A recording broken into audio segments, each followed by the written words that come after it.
악인은 멸망하고 말씀은 흥왕한다는 제목으로 함께 은혜를 나누고자 합니다. 이 세상에서 악한 사람들이 없을 수는 없는데 악한 사람은 잘 안 돼야 되죠. 그런데도 불구하고 악인이 흥왕하고 발전하고 의인이 핍박을 받으면 참 살기 어려운 세상이 됩니다. 그러나 우리가 잠시 악인이 발전하고 번영하는 것처럼 보여도 낙심할 까닭이 없는 것은 그것은 아무리 혹독한 겨울이 다가와도 겨울은 지나기 때문입니다. 그리고 겨울이 지나면 어느새 숨어 있었던 것 같은 씨앗들이 싹이 돋고 잎이 돋아서 산천이 푸르르고 꽃이 만발하는 아름다운 세계가 되는 것입니다. 그러므로 악인이 잠시 번영하고 발전하는 것처럼 보여도 결국 악인은 멸망할 것이고 하나님의 말씀을 붙잡고 살아가는 사람은 흥왕하게 될 것입니다. 오늘 성경을 통해서 이와 같은 놀라운 비밀이 어떻게 우리 삶 가운데 이루어지는지 함께 은혜를 나누고자 합니다. 첫째로 인생에는 많은 고난이 다가옵니다만 그 고난에는 하나님의 뜻이 있습니다. 사람이 고통을 당하는 것은 먼저 죄가 있기 때문에 그렇습니다. 인생의 많은 고난은 죄로 말미암은 것입니다. 그런데 죄로 말미암아 고난이 다가오면 우리가 그 이유를 알기 때문에 또한 해결책을 찾을 수가 있습니다. 죄로 말미암아 고난이 다가왔으면 그 죄를 제거하면 되는 것입니다. 어떻게 죄를 제거합니까? 누구든지 예수님을 믿고 그 앞에 나와 죄사함을 받으면 주님께서 우리의 죄를 사하시고 우리에게 새로운 생명의 길로 인도하여 주시는 것입니다. 요한일서 1장 9절 이하에 보면 만일 우리가 우리 죄를 자백하면 그는 미쁘시고 의로우사 우리 죄를 사하시며 우리를 모든 불의에서 깨끗하게 하실 것이요 만일 우리가 범죄하지 아니하였다 하면 하나님을 거짓말하는 이로 만드는 것이니 또한 그의 말씀이 우리 속에 있지 아니하니라. 그래서 우리는 분명히 잘못한 것이면 하나님께 정직해야 됩니다. 그러면 주님께서 우리를 용서해 주시는 것입니다. 그런데 가끔 세상의 고난은 우리가 이유를 알지 못하는 고난이 다가올 때가 있습니다. 욥은 순전하고 정직하여 모든 악에서 떠난 사람이라고 했는데 말할 수 없는 큰 재앙을 당했습니다. 그때 욥이 너무 답답해서 하나님 도대체 제 이 하소연을 어느 때 들어주시겠습니까? 하면서 욥기 23장 3절 이하에서 말씀합니다. 내가 어찌하면 하나님을 발견하고 그의 처소에 나아가랴. 어찌하면 그 앞에서 내가 호소하며 변론할 말을 내 입에 채우고 내게 대답하시는 말씀을 내가 알며 내게 이르시는 것을 내가 깨달으랴. 욥이 아무리 하나님을 찾고 하나님 앞에 부르짖었어도 한동안 응답이 없었어요. 그러나 그런 고난의 기간을 지나면서도 욥은 끝까지 하나님을 원망 불평하지 아니하고 하나님을 신뢰했습니다. 다만 자기 그런 삶을 탄식하고 괴로웠을 뿐입니다. 그러나 때가 되자 하나님께서 그에게 나타나시며 욥의 눈이 열렸어요. 그래서 욥이 감격적으로 하나님 앞에 욥기 42장 5절 이하에서 말씀합니다. 내가 주께 대하여 귀로 듣기만 하였사오나 이제는 눈으로 주를 배움나이다.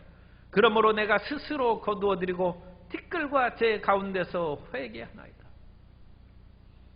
우리의 믿음이 항상 자신의 한계 속에 갇혀 있는데 고난을 통하여 깨어지면 마치 아래 껍질이 깨어지는 것처럼 우리는 새로운 세계로 나아가서 눈이 열리고 믿음의 지평이 확대된 것입니다. 욥은 그와 같이 믿음의 지평이 확대된 것을 보았을 때 자기의 좁은 소견으로 하나님을 함부로 판단하고 얘기한 것을 회개하고 티끌과 제 가운데 회개했다고 말씀하는 것입니다. 이와 같이 우리가 알 수 없는 고난이 다가온다 할지라도 하나님을 의지해야 됩니다. 하나님은 지극히 선하시고 그 아들 예수 그리스도를 우리에게 주시기까지 우리를 사랑하셨는데 어찌 이 세상의 고난으로 인하여 우리를 버리시겠습니까? 뿐만 아니라 하나님께서는 가끔 고난을 통하여 우리를 준비시키는 일을 행하기도 합니다. 그 사람이 고난을 당함으로써 하나님의 영광을 드러내는 도구로 변화되는 것입니다. 어느 날 예수님께서 길을 걸어 다닐 때, 가실 때, 날 때부터 맹인된 사람이 있어서 그 사람과 이제 제자들과 대화를 합니다. 요한복음 9장 1절 이하에 보면 예수께서 길을 가실 때 날 때부터 맹인된 사람을 보신지라. 제자들이 물어 이르되 랍비여, 이 사람이 맹인으로 난 것이 누구의 죄로 인함이니까? 자기니까 그의 부모니까? 예수께서 대답하시되 이 사람이나 그 부모의 죄로 인한 것이 아니라 그에게서 하나님이 하신 일을 나타내고자 하심이라. 이 사람은 지금 어른이 됐어요. 그런데 최소한 수십 년 동안 지금 맹인으로 살아가고 있습니다.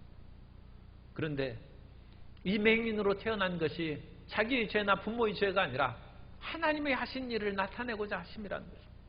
그리고 예수님께서는 이 사람을 데려오라 하시고 그 눈에 진흙을 바르시고 실로암에 가서 씻으라 하셨습니다. 그래서 이 사람이 실로암 가서 눈을 씻고 밝은 눈으로 돌아왔어요. 수십 년 동안 고통 가운데 살아왔지만 이 사람이 예수님을 만나서 두 눈을 뜬 후에는 이 사람의 인생이 반짝 뜬 새로운 인생이 되었고, 오늘날 실로암 안과가 곳곳마다 광주나 서울에도 실로암 안과들이 여러 군데 있어요. 이 맹인이 눈을 떠서 그렇습니다. 2000년이 지나도록 실로암 안과는 이 눈뜬 사람을 기억하는 거죠. 그 사람에게 감사해야죠. 오늘날로 하면 수많은 방송국에 나가서 아마 간증하고 수십 년 동안 앞을 보지 못한 그 고통이 아마 다 해결되고 발전되고 번영한 그 인생을 살고, 무엇보다도 예수님께서 내 눈을 뜨게 해주셨다는 위대한 간증자가 되었을 것입니다. 인생의 고통 가운데 처한다 할지라도 그것으로 인생이 파멸되고 끝나는 것이 아닙니다. 하나님은 지극히 자비로우시고 위대하심으로 우리 인생을 회복시켜 주시는 것입니다. 며칠 전에 일본 작가인 미야모토 테루의 생의 실루엣이라는 그런 책이 출간이 됐습니다. 우리말로 번역되어 나왔는데, 이 미야모토 작가는 고통 가운데 어려운 유년 시절과 청소년기를 보냈습니다. 유년 시절부터 부모님이 서로 크게 갈등하고 싸웠기 때문에 불행한 어린 시절을 보냈어요. 그러다가 그 아버지는 집을 나가서 딴 사람하고 살다가 뇌경색으로 쓰러져서 정신병원에서 돌아가셨습니다. 그리고 많은 빚을 남겨놨기 때문에 그 어머니와 이 미야모토는 도망다니며 살았어요. 자기 인생을 참 비관했습니다. 그래서 대학 다닐 때도 술과 도박으로 그야갖고 이 젊은 시절을 보냈다는, 겨우 대학을 졸업하고 25살에 광고회사에 취직을 했는데 병이 도지기 시작했어요.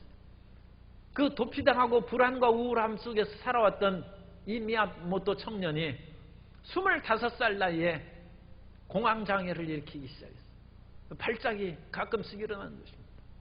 그런데 이제는 전철 안에서도 일어나기 시작했어요. 그래서 회사 다니는 것이 두려워지고 힘들어지기 시작했어요.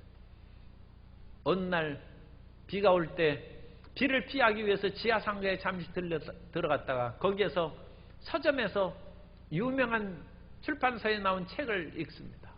그 책을 읽으면서 참 이것도 이런 유명 서점에서 출판사에서 낸 책이란 말이냐, 내가 써도 100배는 더 잘 쓰겠다. 그렇게 혼자 중얼거리며 책을 읽다가 번뜩 생각한 것이, 그래, 나는 소설가가 돼야 되겠다. 그러면 지하철 타고 거기에서 공황장애를 일으킬 위험도 없고 집에서 글을 쓰면 되지 않는가. 그래서 소설가가 되기로 작정한 것이 27살입니다.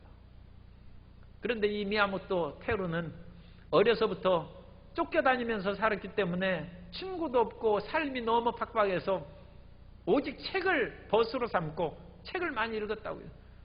그게 또 기반이 된 것이죠. 그런데 자기 생각대로 소설을 써가지고 사람들에게 인기를 얻은 것이 아니에요. 여러 번 신춘문예 그런 데 냈는데 다 떨어졌습니다. 그러다가 어느 날 자기 문학을 지도하는 선생을 만나서 지도를 받고 30살에 그래도 불과 3년 만에 입선이 됐어요. 그때로부터 그 사람이 소설의 길로 출세하기 시작하고 번영하기 시작했습니다. 그래서 지금 74세 74살인데 일본의 순수문학을 대표하는 그런 작가가 됐습니다. 그런데 이 작가가 사람들에게 인정받고 그 글이 일으켜지기 시작하는 처음의 그 소설들은 유년 시절 도망다니며 쫓겨다니는 그 삶의 이야기를 쓴 것이 사람들의 마음에 감동을 준 거예요. 자기는 저주받은 것이라고 생각했던 그 시절의 것이 다른 사람에게 용기와 희망을 주고 아 저런 사람도 성공할 수 있구나 그런 길이 된 것입니다. 그래서 이와 같이 얘기합니다. 괴로움에 몸부림치며 때로는 숨어서 우는 수밖에 없었던 병이 어느새 크나큰 보물이라고 분리할 것들을 연신 가져다 주었다. 그 고통스러운 그 병, 그 시절이 보물들로 자기에게 연신 가져다 주었다는 것입니다. 하나님께서는 이 고난을 통하여 우리에게 새로운 축복의 선물을 주실 수 있다는 것입니다. 오늘 본문에서도 이 헤롯이 사도 야고보를 죽이고 사도 야고보가 숨겼습니다. 베드로는 붙잡혀서 옥에 갇혔습니다. 이 헤롯은 예수님이 태어날 당시에 다스리던 헤롯의 손자입니다. 그러므로 공식적인 이름은 헤롯 아그리파 1세입니다. 이 헤롯 아그리파 1세는 아주 나쁜 왕이 되어서 교회를 핍박했어요. 그래서 요한의 형제 야고보가 순교했습니다. 베드로는 감옥에 갇혔다가 천사의 그런 구함을 받아서 감옥에서 나왔습니다만 이제 더 이상 교회에 있을 수가 없어서 딴 곳으로 피신해 갔어요. 그러나 이와 같은 핍박으로 예루살렘 교회가 없어졌습니까? 그렇지 않습니다. 이런 핍박으로 신앙으로서 오순절 신앙과 성령 충만함으로 똘똘 뭉쳤던 예루살렘 교회가 핍박을 통해서 온 사방으로 흩어지자 유대와 사마리아와 땅끝까지 복음을 증거하는 위대한 역사가 이루어진 것입니다. 그래서 믿음을 가진 사람이 억지로 하나님께서 막 흩어놓으신 것이죠. 그러므로 순식간에 지중해 세계에 복음을 증거하는 놀라운 하나님의 역사가 일어난 것입니다. 그러므로 고난에는 하나님의 뜻이 있다는 것을 알고 어찌됐든지 끝까지 하나님을 의지하고 주의 선하심을 굳게 믿는 저와 여러분이 되시기를 바랍니다. 두 번째로 이와 같은 악한 헤롯 아그리파 1세를 비롯한 악한 사람들은 영원히 살지 않습니다. 악인은 홀연히 멸망하고 그 권세는 사라져버리는 것입니다. 죄악된 세상이므로 악한 사람들이 번영한 일들이 수천 년 전부터 있습니다. 다윗은 하나님을 경외하고 찬송하면서 아버지의 양을 치다가 곰이나 사자가 나타나면 그것을 쫓아내는 그야말로 성실하고 충성스러운 소년으로 성장하다가 골리앗을 물리치고 사울왕의 사위가 됐어요. 그런데 사울왕의 사위가 된 후에 인생이 열린 것이 아니라 오히려 재앙이 되어서 사울이 다윗을 질투하며 다윗을 잡아 죽이려고 하고 그리고 다윗이 끊임없이 도망다녔어요. 오늘날 20대 한국의 청년들이 심한 갈등과 좌절을 겪고 있습니다만 다윗이 그런 인생을 살았어요. 20대 동안 거의 사울에게 10년을 쫓겨다녔어요. 그때 다윗은 하나님을 원망하고 탄식하고 인생을 포기하는 것이 아니라 시를 짓고 노래를 했습니다. 시편 37편은 다윗의 시인데 37편 7절 이하에 보면 야훼 앞에 잠잠하고 참고 기다리라. 자기 길이 형통하며 악한 꾀를 이루는 자 때문에 불평하지 말지어다. 이게 자기 부모들 덕분에 출세하고 대학 들어가는 사람 때문에 불평하지 말라는 것입니다. 분을 그치고 노를 버리며 불평하지 말라. 오히려 악을 만들 뿐이라. 나쁜 사람이 잘했다는 것이 아니라 그것으로 인하여 마음에 분노가 생기면 우리가 파괴됩니다. 그래서 남의 악의 때문에 자기 자신을 파괴시키면 되겠습니까? 아삽도 레위지파의 찬양 인도자가 아삽인데, 아삽이 찬양하면서 하나님을 얼마나 열심히 섬겼는데 보니까 온갖 나쁜 사람들이 오히려 잘되고 악인이 형통한 것을 보고 너무 비탄에 빠져서 시편 73편을 지었습니다. 시편 73편 2절 이하에 보면, 나는 거의 넘어질 뻔하였고 나의 걸음이 미끄러질 뻔하였으니 이는 내가 악인의 형통함을 보고 오만한 자를 질투하였음이로다.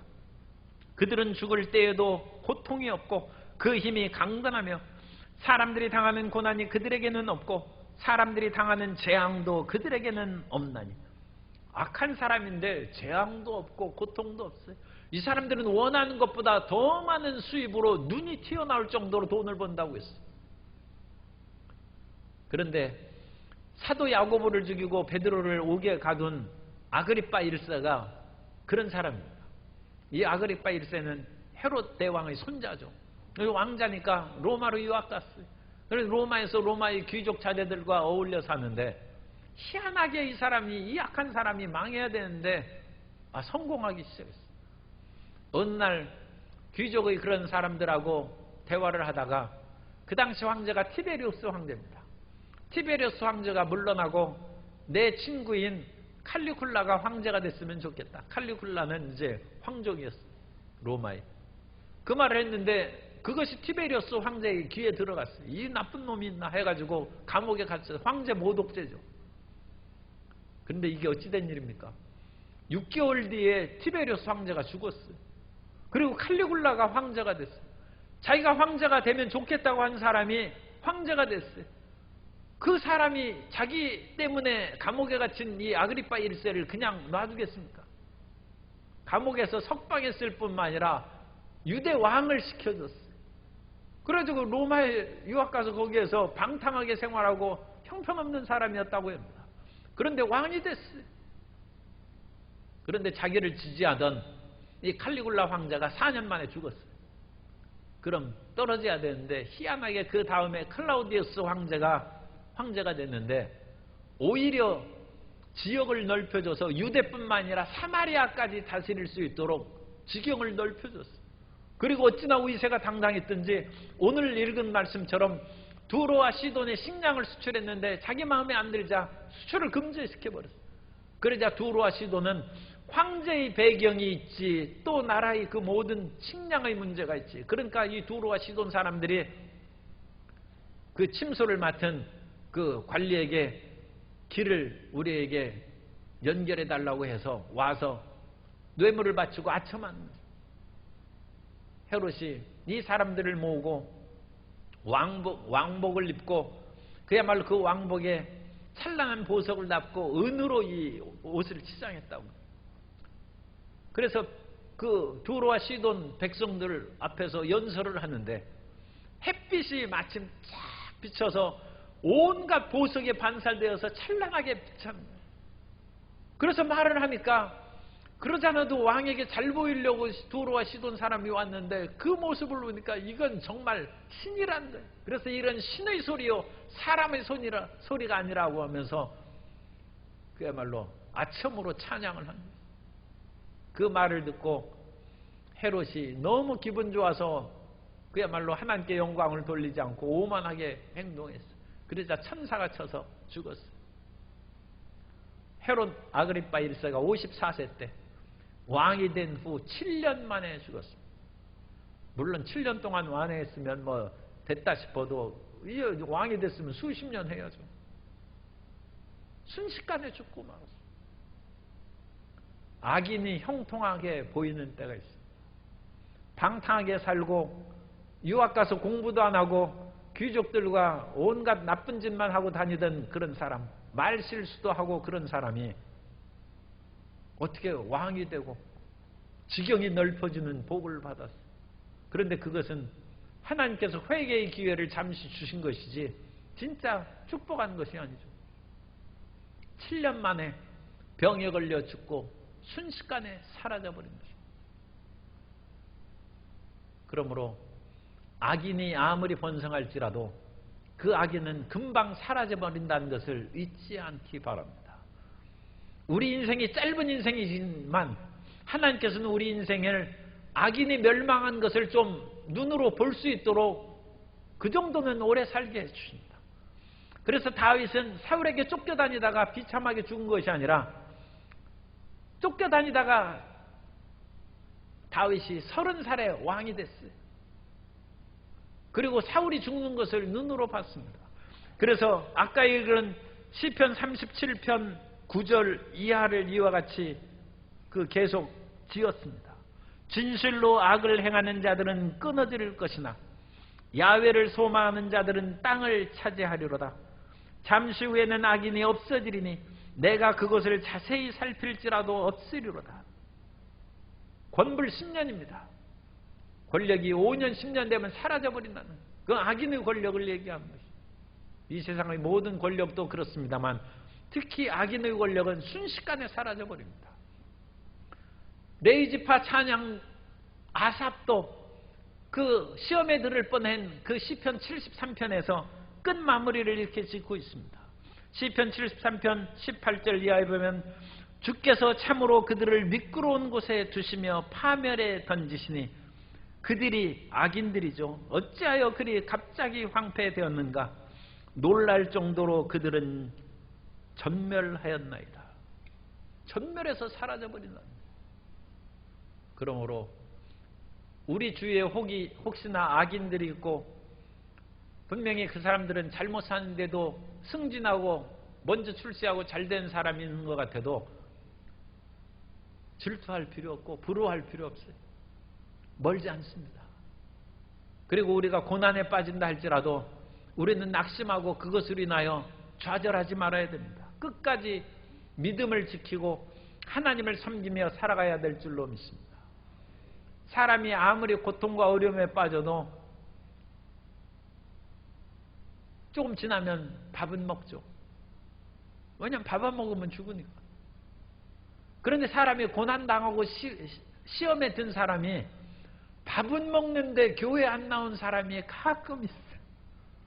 아니 밥을 끊으면 교회도 끊었을 때 그 어느 정도 그건 서로 이해할 수 있어도 밥은 먹는데 성경 말씀은 안 읽고 기도도 안 하고 이제 시험 들었으니까 교회도 안 나온다. 밥도 먹지 말아야죠. 왜냐하면 밥은 육신의 양식이요 예배와 성경은 영의 양식인데 육의 양식은 채워버리고 영의 양식을 끊어버리면 완전히 육의 사람으로 전락해버리는 것이죠. 어찌 그 위험한 일을 합니까? 지금 고난 가운데 사는 것도 쉽지 않은 일인데 육신의 양식만은 채우고 영의 양식을 끊어버리면 완전히 육체의 사람으로 자기를 만들어가겠다는 것인데 그것은 회복될 길이 없습니다. 하나님이 도와주실 수 없습니다. 그러므로 고난에 처해서 밥이 입에 들어가거든 반드시 기도도 하시고 반드시 예배를 끊지 않는 저와 여러분들이 되시기를 바랍니다. 그래야 악인의 멸망을 볼 때까지 살죠. 악인이 쇠퇴하는 것을 우리가 반드시 봐야 될 거 아닙니까? 그들은 사라져버릴 것입니다. 세 번째로 하나님의 말씀은 반드시 흥왕합니다. 따라서 하세요. 하나님의 말씀은 반드시 흥왕합니다. 겨울에 삭막하게 눈이 내리고 모든 것이 얼어붙었을 때는 풀들이 죽고 씨앗들이 다 죽은 것 같이 조용하게 있어요. 그러나 눈이 녹고 얼음이 사라져버리면 그 얼어붙었던 땅이 풀리고 씨앗이 싹이 나기 시작합니다. 그리고 꽃이 피기 시작합니다. 그런데 이 온 우리 주변에 사는 그런 곳은 씨앗이 다 뿌려져 있어서 그래요. 어느 지역은 비가 오고 봄이 와도 여전히 황폐한 땅들이 있어요. 그 황폐한 땅들은 왜 그렇습니까? 씨앗이 없기 때문에 그래요. 아니 봄이 온다고 항상 풀이 나고 꽃이 피는 것이 아닙니다. 씨앗이 있어야 풀이 나고 싹이 나고 꽃이 피는 것입니다. 모든 인생의 고난에는 때가 있습니다. 믿는 사람이나 안 믿는 사람이나 고난이 때가 있어요.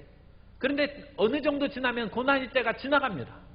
지나가는데 고난이 때가 지나갔을 때 그 삶이 여전히 황폐한 사람이 있고 그 삶에 풀이 돋고 싹이 나고 꽃이 피고 열매 맺는 그런 인생이 있어요. 어떤 차이가 있습니까? 하나님은 고난 가운데 인류를 멸망시키지 않습니다. 때가 지나면 고난을 제거해버리고 겨울이 있으면 그 겨울이 사라지는 것처럼 없어질 때가 있는 것입니다. 그런데 그 다음이 중요한 것입니다. 그 다음은 말씀의 씨앗이 우리 속에 있어야 되는 것입니다. 고난이 지나갔을 때 성도 여러분의 심령 속에 하나님의 말씀이 싹이 돋고 꽃이 피는 은혜의 역사가 있게 되시기를 예수님 이름으로 축원합니다. 그런데 고난의 때가 지나갔는데도 불구하고 하나님의 말씀이 없어요. 그러면 그 말씀이 돋아나서 역사할 그런 축복도 없는 것입니다.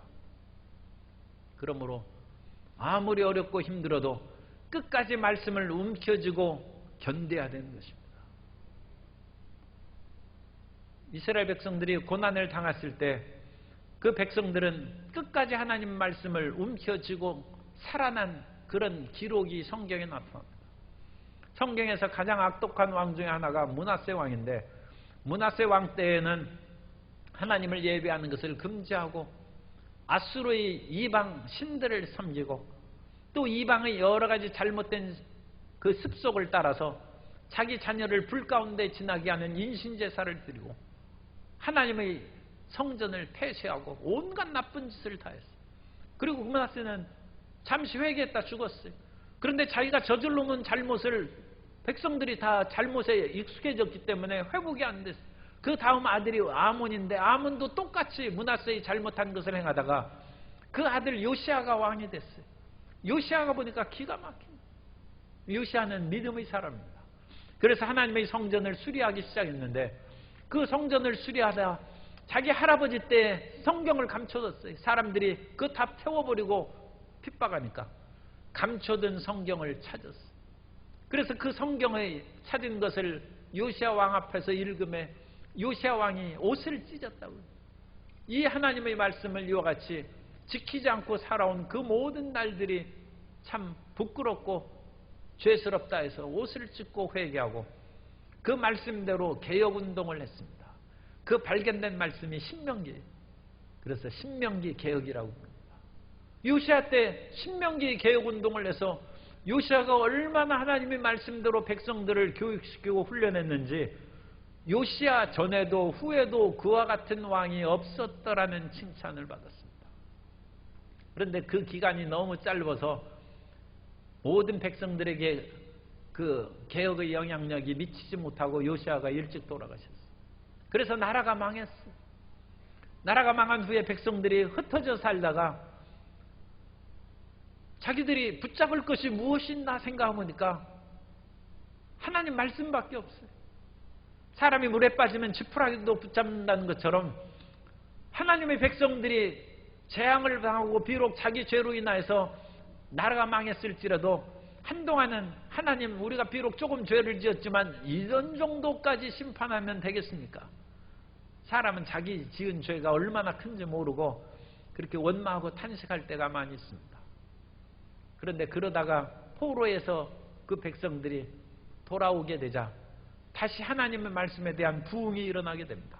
그래서 느헤미야 시대 때 에스라를 지도자로 해서 말씀 사경회가 열리고 그야말로 부흥운동이 일어나는데 느헤미야 8장 17절 이하에 보면 사로잡혔다가 돌아온 회중이 다 초막을 짓고 그 안에서 그 안이 눈의 아들 여호수아 때로부터 그 날까지 이스라엘 자손이 이같이 행한 일이 없었으므로 이에 크게 기뻐하며 에스라는 첫날부터 끝날까지 날마다 하나님의 율법책을 낭독하고 무리가 이레 동안 절기를 지키고 8째 날에 규례를 따라 성회를 열었느니라. 8째 날에 성회를 연 것을 시마토라라고 합니다. 시마토라라는 것은 히브리어로 토라의 기쁨, 율법의 기쁨이라는 뜻입니다. 그래서 이 마지막 8째 날에는 토라의 처음부터 끝까지 완독한 것을 기뻐하면서 토라의 말씀을 들고 원을 걸면서 춤을 추는 그런 축제의 날이에요. 유대인들이 오늘날 그와 같이 예수님을 안 믿는 큰 잘못에 빠져 있습니다만 어쨌든 이 백성들이 그래도 복을 받는 것은 하나님의 말씀을 계속 안식일 날 읽어요. 안식일 날 온 국민이 성경 읽는 나라는 별로 없습니다. 그런데 유대인들이 그렇게 하고 있어요. 일도 안 하고 성경을 읽어요. 그런데 그 성경을 읽을 때 분량을 정해줍니다. 그래서 그 분량을 다 정해서 1년의 마지막 끝날 초막절의 8째 날에 토라를 완독하도록 그 분량을 짜서 안식일마다 읽는 거예요. 우리가 책을 한 권 떼면 기분 좋잖아요. 그죠? 학생들은 옛날에는 뭐 수학 정석, 뭐 영어 정석, 뭐 그런 거 하면 그거 책 한 권 떼면 기뻐요. 사실 책 한 권 떼면 떡하고 잔치를 해야 돼요. 그런데 성경을 한 번 완독하고 읽으면 얼마나 기쁘겠어요. 시마토라. 그 성경 율법을 주고 춤을 추는 거예요. 우리 교회에서도 매년 성경 읽기와 성경 말씀 쓰기를 합니다. 그래서 성도님들이 많이 참여하는데 더 많이 참여하고 이번에는 그 읽은 그리고 쓴 그 성경을 보관할 수 있는 케이스를 만들어서 드리려고 합니다.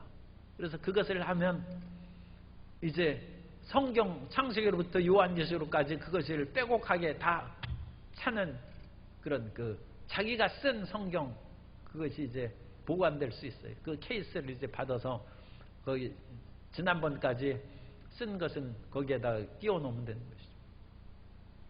그 마음의 기쁨이 됩니다. 그런데 이 마음의 기쁨이 거기에서 그치는 것이 아니라 위대한 역사가 있습니다. 왜냐하면 하나님의 말씀은 씨앗입니다.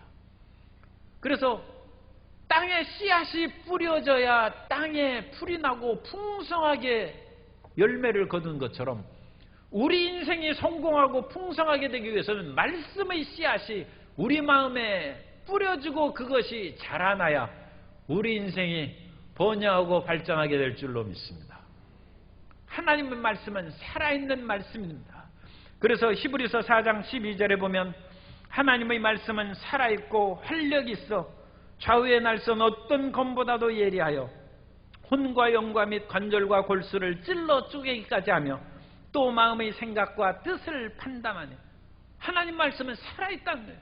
그래서 어떤 일이 있어도 어떤 고난 가운데 있어도 주께서 채찍에 맞음으로 내가 나으리었다는 말씀이 우리 마음 가운데 살아있으면 우리는 살아나는 것입니다. 피라미드에서 곡물단지를 발견했어요. 수천 년 전의 피라미드에 곡물을 담궈놓은 단지를 놨는데 그 씨앗이 있는 거예요.